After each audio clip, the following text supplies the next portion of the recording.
Subscribe to our channel and press the bell icon to never miss an update. Join the only official Telegram channel of Rao's IAS Study Circle to get relevant material and important updates. Hello everyone and welcome to the Sunday edition of Daily News Simplified, where we discuss the past 1 week's Indian Express Explained section and the Sunday edition of the Hindu newspaper. Articles which have been put up for today's discussion are listed on your screen, and the timestamping for these articles is already given in the description box. Let us begin with the first article for the day. This article was published as part of Indian Express Explained section on 19th of January. And the article basically talks about the unemployment situation due to COVID crisis in the United States of America.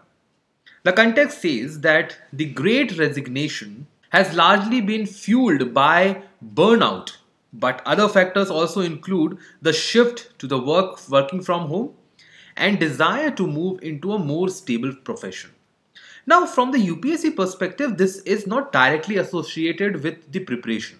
However, in the mains examination, we have in General Studies Paper 3, the topic known as Indian Economy and Issues resulting to. Now, in this section of the syllabus, there are 5 parts. The first being planning, second being mobilization of resources, third being growth, fourth being development, and fifth being employment. Today, we will discuss about the issues relating to employment. Now, COVID is not only associated with just United States, it is also a part of India. So the situation which is being there in United States is also somehow visible in India.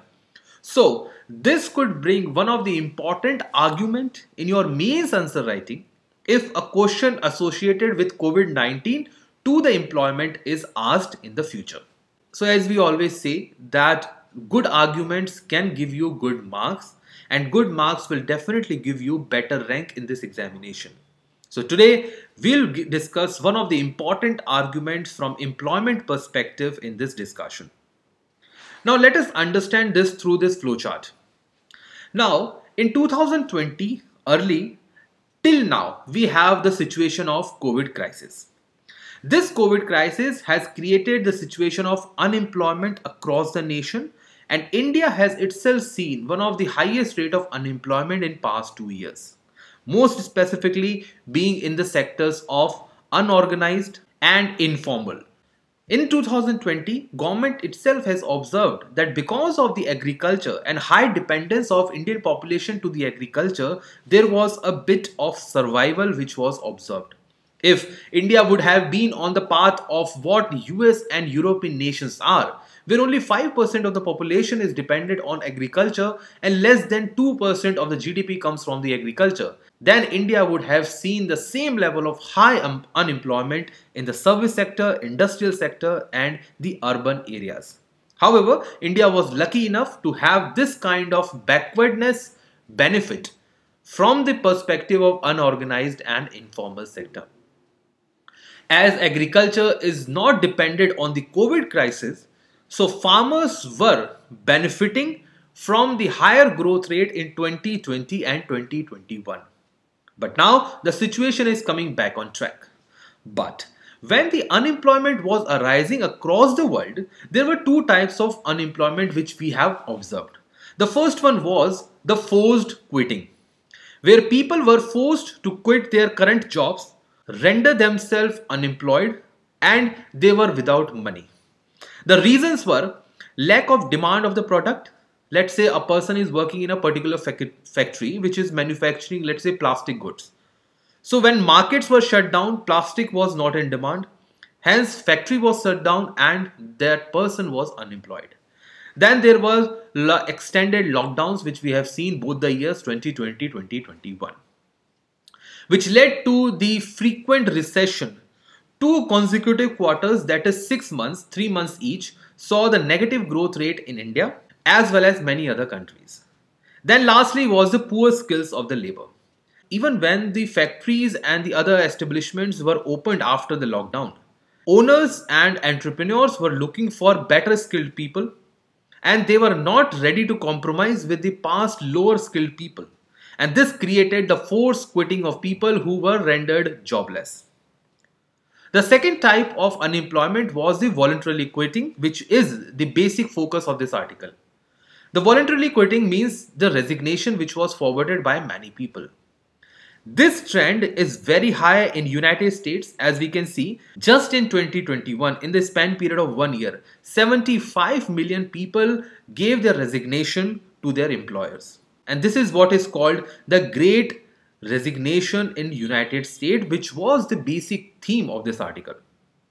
Now, the reason for giving this resignation were the low wages compared to the pre-COVID crisis. Now, the employers themselves were in the negative returns. So companies were not paying the wages which they had to pay to the employer to bring them back on the same track. So they were paying less wages because they were having less revenues. The second one was a redundant skill set. Post-COVID situation demands skills with respect to electronics, with respect to IT services. So a person who was teaching previously through the offline mode now requires to have skills for online teaching as well. And the people who do not have that have to resign or they have to learn their skill. So this forced many people to quit their jobs in a voluntary basis, go and learn their skills to earn back better. Then was the inability to match the technical skills of the other people. So let's say a person who was working pre-COVID crisis in a particular factory, but now he is facing the competition to the other people in terms of skills. So that person, in order to get the same level of skills in comparison to the other people, had to quit, give the resignation.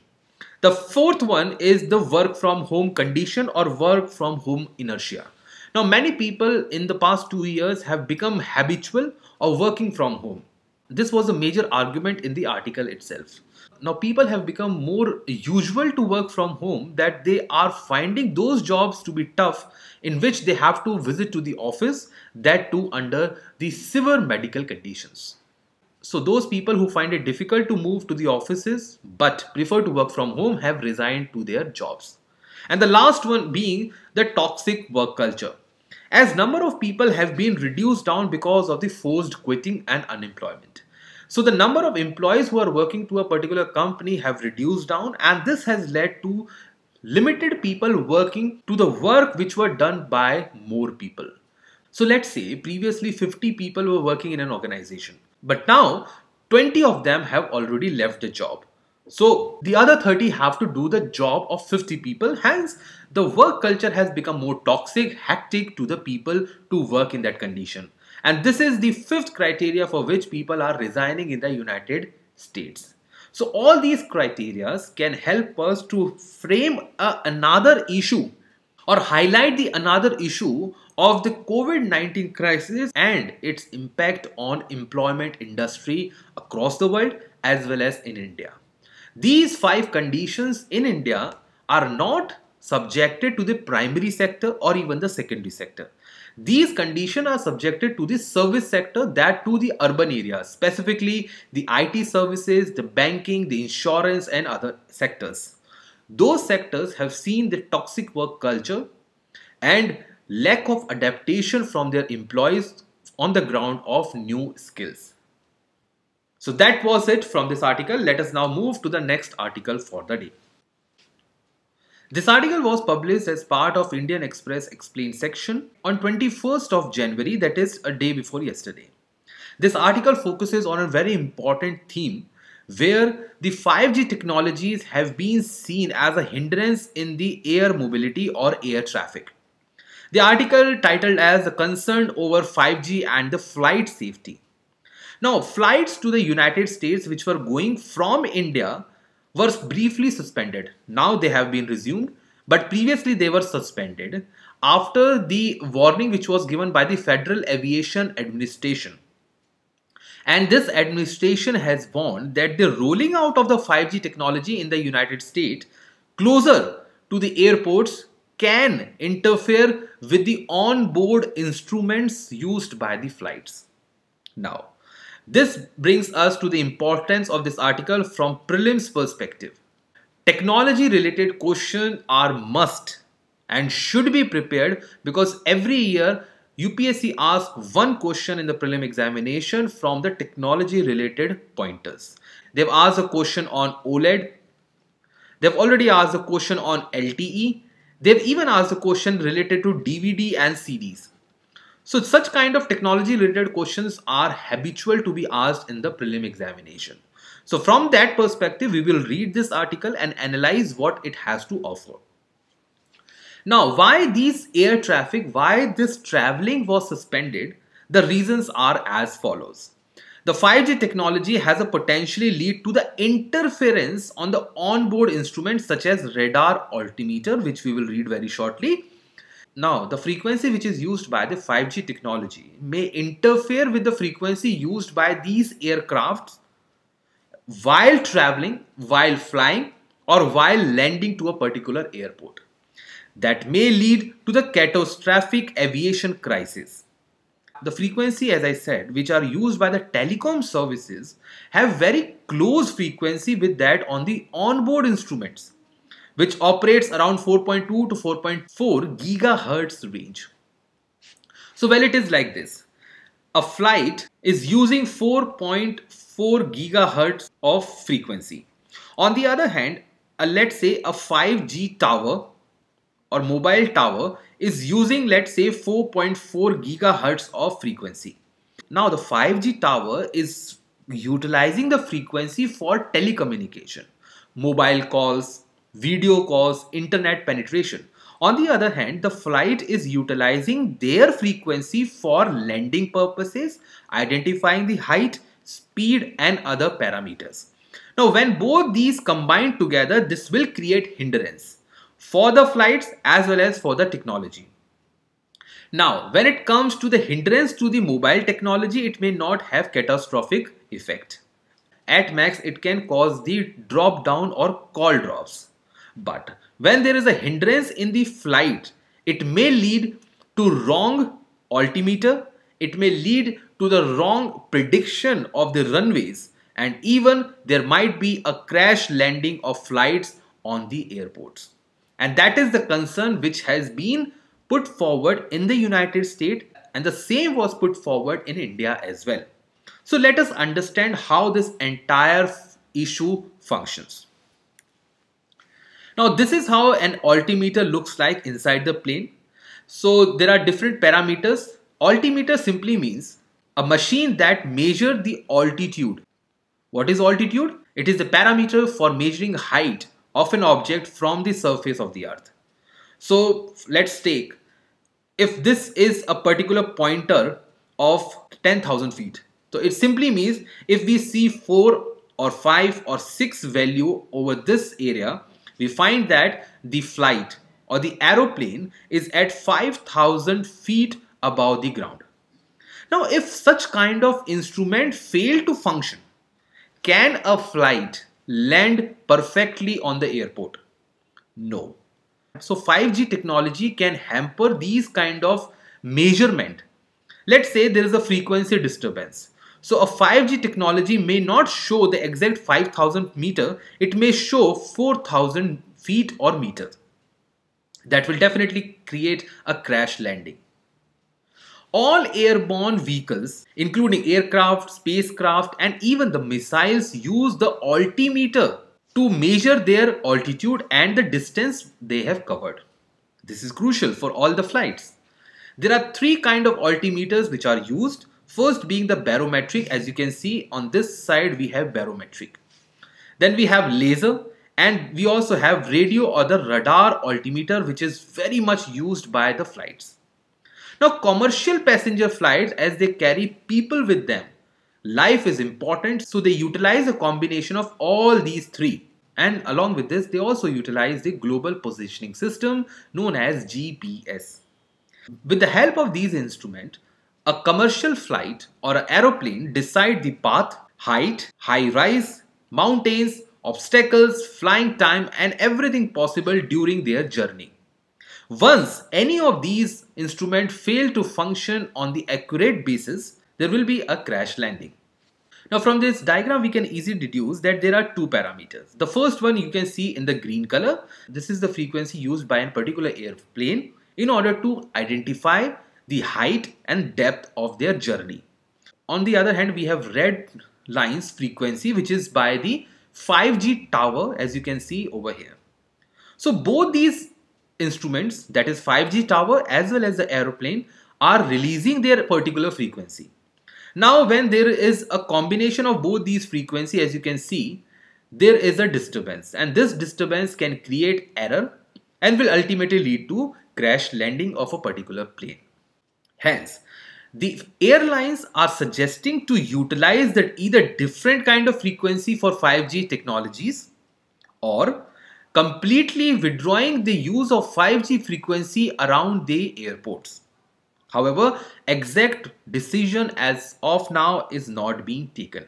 But when it comes to India, Department of Telecom has completely and totally agreed with the airlines and assured that the frequency which will be used in India around the airports will be at least 530 megawatts away from used by the altimeter.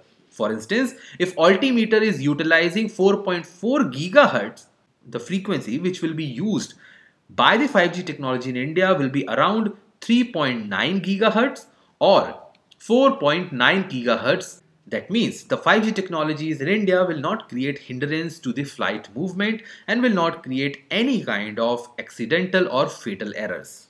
With this discussion, now I will leave you with this important prelims related question. Read the question carefully and answer in the comment box. Let us now move to the next article for the day. This article related to the Parakrama Diwas was not published as an article, but it was published more like an advertisement by the government. Parakrama Diwas is going to be celebrated by the central government on 23rd January 2022 and in the following years on the same day. Central government decided to celebrate this day as Day of Courage to commemorate the sacrifice and also celebrate the birth anniversary of Netaji Subash Chandra Bose. The relevance of the article from prelims perspective comes from the fact that it is important for your current affairs, very important, and also relevant for your Indian national movement. So this year in the prelim examination, UPSC can possibly ask question on Subash Chandra Bose. So prepare him very thoroughly. Then comes the relevance in, of course, General Studies Paper 1, Modern History. So in the past, they have asked comparison of different personalities. So this year, they might ask the comparison of Subhash Chandra Bose with that of Gandhi, or Subhash Chandra Bose with that of Patel, or maybe Jawaharlal Nehru. So the content for today's discussion would include the detail on Parakrama Diwas, what agenda for this has been discussed by the government, about Subhash Chandra Bose and his basic contribution to Indian national movement, Indian National Army, literature and other dimensions. So, government has decided to celebrate Parakrama Diwas on the birth anniversary of Subhash Chandra Bose. The decision to celebrate this day as a Parakram was decided through a gazette notification last year in the same month of January to celebrate the 125th birth anniversary of Subhash Chandra Bose. This decision was taken up by a high-level committee which was chaired by the Honorable Prime Minister and had different members including the family members of Subhash Chandra Bose.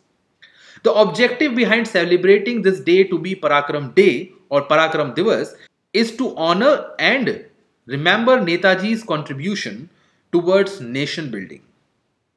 This will inspire people of India, especially the youth, to act in fortitude in the face of adversities as Netaji did and infuse them a spirit of patriotic fervor. Fortitude is one of the important elements for your General Studies Paper 4 Ethics. So you can also quote Netaji Subhash Chandra Bose as one of the example in one way or the other in your ethics paper or in fact the essay paper. The steps which were announced last year to celebrate on this day. Well, government decided to establish a separate memorial in Red Fort for INA martyrs and at Neelganj near Kolkata. Government also started publishing the biography of Colonel Dillon and Shah Nawaz Khan. Now those students who are unaware of these people, well, last year, that is 2021, UPSC has asked this question in prelims examination. That is the reason why we have taken this article in much detail. In 2021 prelim examination, government has asked, simply in the context of the colonial India, Shah Nawaz Khan, Prem Kumar Sehgal, Gurbaksh Singh Dhillon are remembered as. Now from this discussion you can easily see that these people were associated with Netaji Subhash Chandra Bose and Indian National Army. So from this discussion to this answer, you can easily identify answer to be the D. Now government decided this to publish their biography. So no wonders that this became one of the current affair that was asked from history. So also follow the current affairs from historical perspective. Also last year 4 questions from historical current affairs were asked by the UPSC. Along with these, government has also decided to celebrate some important dates. First being Morang Day, when British Army defeated on Indian soil. INA Raising Day, Netaji's coming to Andaman and unfurling Indian flag, the Battle of Impal, which was fought by Indian National Army, and also the Union government has instituted a new prize, an award, which will be an annual event and will be titled as Aapda Prabandhan Puraskar in English, which is known as Disaster Management Award. So this becomes a very important for you too for your prelim examination. Subash Chandra Bose was born in Odisha's Cuttack area in 1897. He got education from the Presidency College, but because of his nationalist tendencies and activities, he was expelled. He was highly influenced by Swami Vivekananda and his youth policies. He was selected in Indian Civil Services in London 1920. However, because of the Jallianwala Bagh and anger towards this incident, he quit Indian Civil Services and joined the non-cooperation movement along with Mahatma Gandhi, where he became fond and follower of Mahatma Gandhi in letter and spirit. In 1938, as a member of Indian National Congress and being a youth leader, Subhash Chandra Bose was elected as a president, and under his presidentship, Indian National Congress came up with National Planning Committee which focused on industrialization. During late 1930s, he developed a kind of differences in the opinion with Mahatma Gandhi. His ideas of industrialization was not in sync or not in with relation to what Gandhiji's thought regarding the cottage industries or small industries in the village areas. He also was against the Indian National Congress's move of joining the Second World War as an ally of British. However, Indian National Congress was not completely in sync with sidelining with the Britishers to join the Second World War. After leaving and resigning from the Indian National Congress, Bose has started working on his socialist as well as leftist authoritarianism ideology.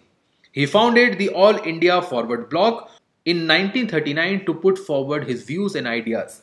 He then went to different nations and came in contact with the leaders like Mohan Singh and became the member and also the leader to Indian National Army Azad Hind Fauj in 1943. In the same year, Bose formed a provisional government, and this provisional government of Subhash Chandra Bose was recognized by the Axis power. Now I want from you, the students who are preparing for civil services, to tell me those important 3 nations which were known by the name of Axis powers in the comment box. The most important success of Indian National Army under the leadership of Subhash Chandra Bose was that they were able to free the Andaman Nicobar Island from the British rule and renamed them as Swaraj and Shaheed Islands respectively. So in 2018, government did the same. They renamed small patches of these islands under these names. Even on the literary contribution, he started a newspaper with the name Swaraj. He wrote a book with the name The Indian Struggle, which actually dealt with the modern Indian history or India's freedom struggle, which covers India's independence movement between 1920 to 1942. However, this book was later banned by the Britishers. He also gave a contribution with the name The Indian Pilgrims. Now, the contribution of Subhash Chandra Bose is enormous, And his ideological difference is very important from the perspective of UPSC preparation. As DNS focus more on the current affairs, so we have limited our concern toward these pointers which may be asked in the prelim examination. Now this is your duty through this static syllabus should read about, and I repeat, Subash Chandra Bose is a very important topic for both prelims and mains this year. So read everything about him very thoroughly. With this, let us now move to the next article for the day. Now we come to the articles from today's Sunday edition of Hindu newspaper. This article was published on page 5th of Delhi edition Hindu newspaper and talks about a survey which was conducted in the state of Kerala in order to identify the number of bird species which are there in this state. This article is important from your prelims perspective on the ground of environment and ecology. Even in the mains examination or even in the essay paper, you can quote such kind of state level initiatives for your arguments or as an example to substantiate your argument. These kind of examples will definitely fetch you more marks in the examination than the other candidates. Now, from the prelims perspective, these are the 4 pointers that you should know about this particular atlas. So, this atlas is based on the survey which was conducted between 2015 to 20. So it took 5 years for the citizens as well as scientists who came together to conduct this exercise. So this is also one of the example which can be used in your general studies paper 2 governance and your ethics paper to show that people together can come up for the protection of the environment. This atlas is considered to be Asia's largest bird atlas on the basis of species it has covered and the basis of area it has covered. This atlas showcases around 361 species that were identified in the state of Kerala. Beyond this, no information is required from this article. So with this brief discussion, let us now move to the next article for the day. This article was published on page 13 of Delhi edition Hindu newspaper and talks about the over-reliance of India on the Chinese good as far as trade is concerned, and this saw the rise of imported goods coming from China to Indian markets in 2021. The context says that India's import from China has increased by 66% in last financial year. India has imported around 97.5 billion and exported only 27.5 billion with a trade deficit of $70 billion, which is ever highest. And the total trade between both the nations was around $125 billion. Now this data has been published to an extent when India was focusing on reducing the imports which are coming from China. In 2020 and 2021, because of 2 reasons, first being definitely the COVID-19 crisis, trade was itself at the lower front. On the other hand, there was a clash between the forces at line of actual control between India and China, which raised the anti-Chinese sentiment in India, and India brought adverse policy in order to restrict the unwanted imports from China. But that does not include the essential goods which were imported on behalf of economic development of India. As you can see from this graph, since 2020, there has been a sudden high or an exponential jump in the imports which were coming from China. On the other hand, we have also seen the rise in the exports going from India. So on both the fronts, India has been on the upsurge. But the export growth is less than the import growth, which has widened the overall trade deficit. The products on which India has saw a very high rise in import included the integrated circuits, laptops, personal computers, oxygen therapy apparatus, the obvious reason being the COVID crisis, and the intermediate chemicals. Most important one being the rare earth minerals. The reason for this was that there is a recovery in the domestic demand of India, especially for the finished products. As well as the India's industrial growth is also rising, you must be following the index of industrial production in this regard. But now the larger question is, should India Boycott China altogether? Or is it necessary for India to continue to import such a high volume of goods from China, which is anti-India and which has been aggressive on its international fronts? The answer to this question was clearly described and was explained in detail to the DNS dated 29th of December 2021, where we have talked about all the dimensions of India taking or going against China as far as trade is concerned, and why China is very important to India in this regard. So in order to have better understanding, you can follow this link. With this, now we move to the last article and the reference for the day. This article was published in the Sunday edition of the Hindu newspaper on page 8. This article talks about the Gati Shakti program or Gati Shakti scheme of the central government, which was rolled out last year. One of the most important highlight of this program was the digital platform that was to be created as a national master plan. And in this digital platform, all the projects which were created or which will be created under the Gati Shakti program will be monetized, will be regulated and will be scrutinized.